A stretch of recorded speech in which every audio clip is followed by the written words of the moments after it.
Izinkan pada kesempatan ini kami dari jajaran Ditpol Airut, Korpol Airut Barkam Polri akan menyampaikan atau memberikan informasi terkait dengan upaya penindakan atau pengungkapan tindak pidana perikanan yang baru-baru ini kami lakukan.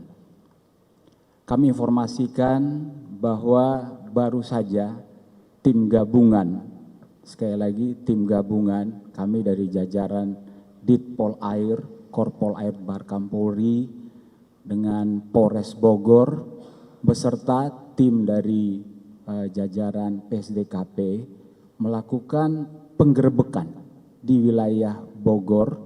Penggerebekan dilakukan di sebuah gudang berukuran sekitar 5 kali 5 meter yang awalnya kami mendapat informasi dari masyarakat bahwa di sana ada aktivitas ilegal, usaha perikanan tanpa izin. Penggerebekan yang kita lakukan ini pada saat tanggal 14 Mei 2024 yang lalu sekitar jam 5 jam 6 pagi. Dalam penggerebekan tersebut kami berhasil mengamankan 3 orang tersangka. Di samping 3 orang tersangka kami juga mengamankan barang bukti BBL, benih-benih lobster sebanyak 19 box styrofoam. Kemudian setelah kita lakukan pencacahan dengan tim dari KKP, kita berhasil mengamankan sekitar 91.246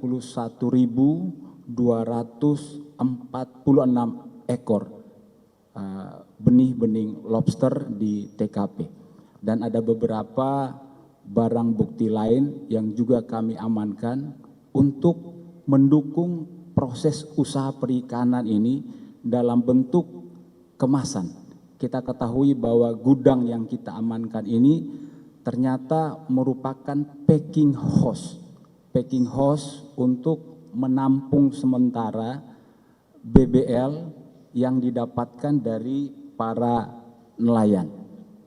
Kemudian perlu kami jelaskan bahwa untuk 3 orang tersangka yang sudah kami amankan ini, tersangka yang pertama berinisial UD. Perannya itu sebagai kepala gudang dan sebagai koordinator. Kemudian tersangka lainnya yaitu berinisial ERP, kemudian berinisial CH, perannya ini sebagai press packing. Jadi mereka mempacking BBL yang ada dalam bentuk kemasan sehingga bisa bertahan hidup untuk didistribusikan ke daerah yang lain.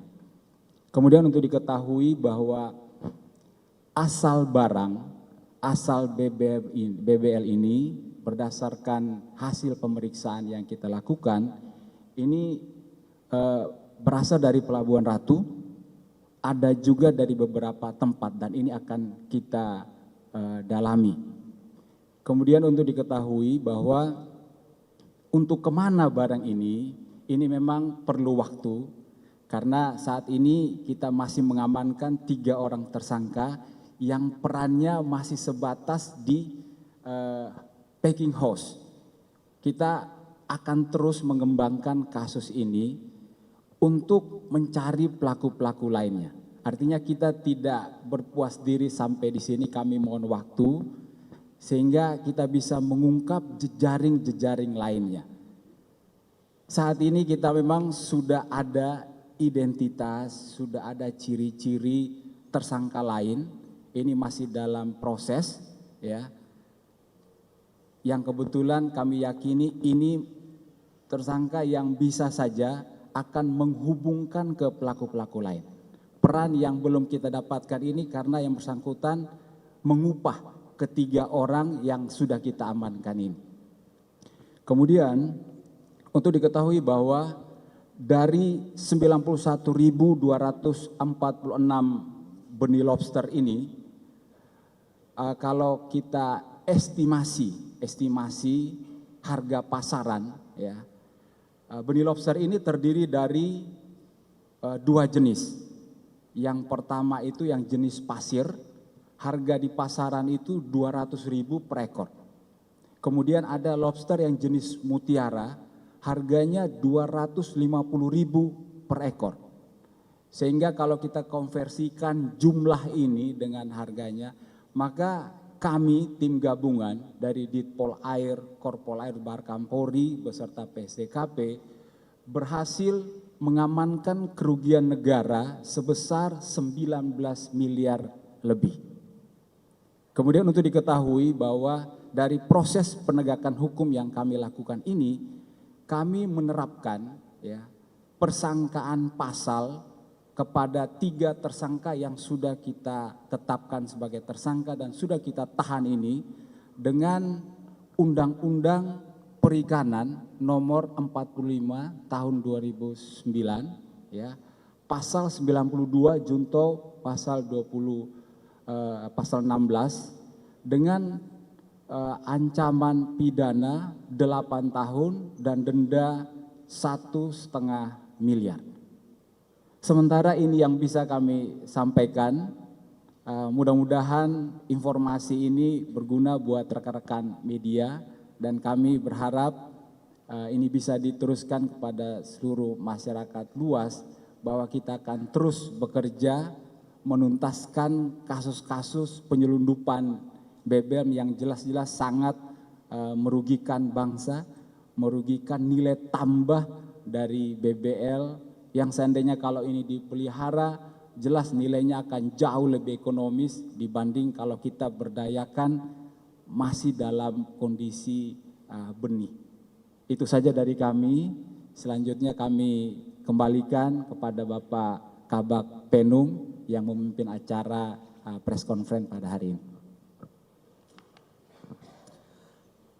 Baik rekan-rekan, itu tadi kita sama-sama mendengar penjelasan dari Dir Gakum, Kasubdit Gapkum di Polair Polair Bahar Kampori terkait pengungkapan yang sudah dilakukan, yang seperti kita ketahui juga bahwa beberapa hari waktu yang lalu pengungkapan dilakukan di daerah Jambi dan sekarang di daerah Bogor. Mungkin ada yang mau ditanyakan dari teman-teman sekalian, mohon untuk disampaikan nama dan dari medianya. Kami persilakan. Kita 3 dulu ya, Bapak 1, 2, ada 1 lagi. Mohon untuk mic-nya dikasihkan ke Bapak. Irgi ya. Ya silakan Pak. Selamat pagi teman-teman. Ini terkait dengan BBL ataupun... Maaf, dari mana Pak? Oh iya, saya Emil Sudiono dari El Cinta Radio. Ya, menyikapi tadi mengenai rilis yang baru disampaikan, berapa lama mereka sudah melakukan ini dan negara yang dituju itu sebenarnya negara mana aja, dan mereka pada saat pengumpulan selain di Pangandaran mungkin ataupun tempat-tempat lain berapa lama itu aja, dan mungkin ada beberapa yang lain gitu, misalnya cabang selain di Bogor gitu, itu aja dong. Terima kasih.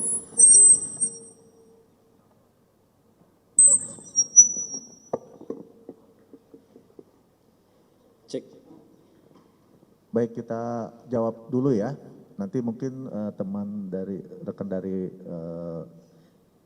dari DKP bisa menambahkan. Ya silakan Pak. Baik, dari Elsinta tadi Pak ya. Berkaitan dengan berapa lama, kita sudah memeriksa kepada ketiga tersangka yang sudah kita tahan ini, pengakuan mereka baru satu kali menggunakan gudang yang ada di TKP yang kita amankan ini, baru satu kali, itu pengakuannya. Namun mereka sudah cukup profesional, artinya yang press packing ini yang tugasnya mengemas, mereka ini sudah pernah bekerja seperti itu tapi di tempat yang berbeda. Ini terus kita telusuri satu hal yang perlu kami ingatkan bahwa pengakuan tersangka ini sebetulnya belum cukup buat kami. Ya, kami pasti akan mencari alat bukti lain untuk mendukung pengakuannya.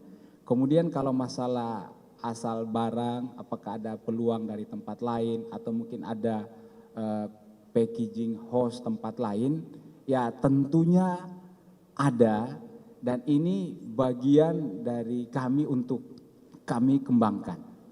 Kalau asal 3 orang ini asalnya bukan dari lokasi gudang, mereka bertiga ini asalnya dari Banduangan, Banten asalnya. Kemudian barangnya ini juga berdasarkan pengakuan ya dari Pelabuhan Ratu tadi, ya. Masalah itu diangkut seperti apa, ini yang sedang kami dalami. Kami berharap keterangan-keterangan ini bisa kita gunakan untuk menjerat tersangka-tersangka lainnya. Mungkin demikian yang bisa kami sampaikan. Baik. Untuk diketahui rekan-rekan bahwa tidak berapa lama setelah kita mengungkap kasus ini, ya, benih-benih lobster ini kan punya daya hidup yang tidak terlalu lama, sehingga memang kita tidak bisa bekerja sendiri. Tim dari PSDKP seketika itu juga yang memang sudah bergabung dengan kami untuk memberikan perlakuan khusus terhadap barang-barang ini, ya, supaya tetap hidup, tetap bisa dilestarikan. Nanti ini akan dijelaskan oleh Dirwas Sumber Daya Perikanan. Baik, terima kasih Pak Kabak Penum, Pak Kasubdit Gakum, rekan-rekan semua. Yang pertama bahwasannya memang benih-benih lobster ini sangat sensitif, ya. Dan dia memiliki nilai jual apabila kondisi benih-benih lobster itu memiliki tingkat peluang hidupnya besar. Jadi kalau misalnya sudah mulai menguning dan sebagainya, dia akan jatuh harganya, sehingga memang para pelaku-pelaku penyelundup ini melakukan pergerakan yang cukup cepat dari kegiatan penangkapan sampai dengan kegiatan pengeluaran.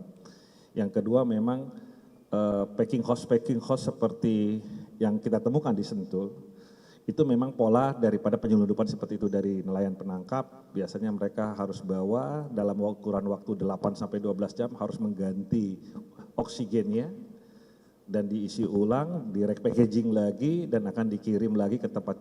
Dan ini sangat tergantung dari pintu pengeluaran mana yang akan mereka gunakan. Ya, mereka akan menyelundupkan melalui apa? Beberapa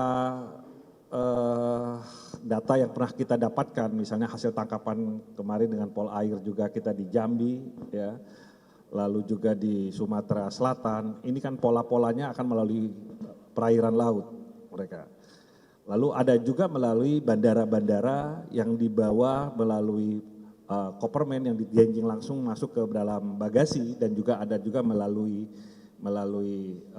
kargo, ya, kargo dengan menggunakan manipulasi daripada invoice daripada ekspor. Nah, ini mungkin yang sehingga packing house itu memang tersebar. Jadi pertanyaannya, apakah ada kemungkinan packing house itu ada di tempat-tempat lain?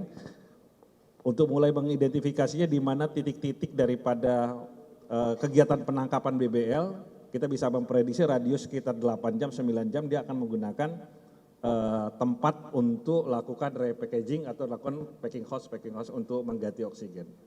Saya kira itu mungkin sebagai tambahan. Ya, pemirsa, Ditpol R Baharkam Polri berhasil mengungkap adanya usaha penyelundupan kasus benih-benih lobster di area Bogor, Jawa Barat, di mana dalam usaha penyelundupan benih-benih lobster ini ada lebih dari 91.000 benih lobster yang akan diselundupkan.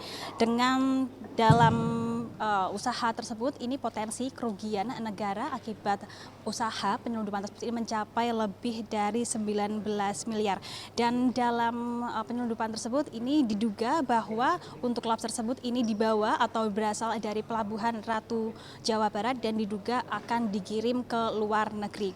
Dari usaha yang dilakukan atau pengangkapan yang dilakukan oleh pihak Baharkam Polri ini terdapat sejumlah barang bukti yang diamankan, diantaranya adalah sejumlah 19 kotak styrofoam, lalu juga ada sejumlah benih lobster, lalu juga ada sejumlah oksigen dan juga sejumlah alat-alat lainnya.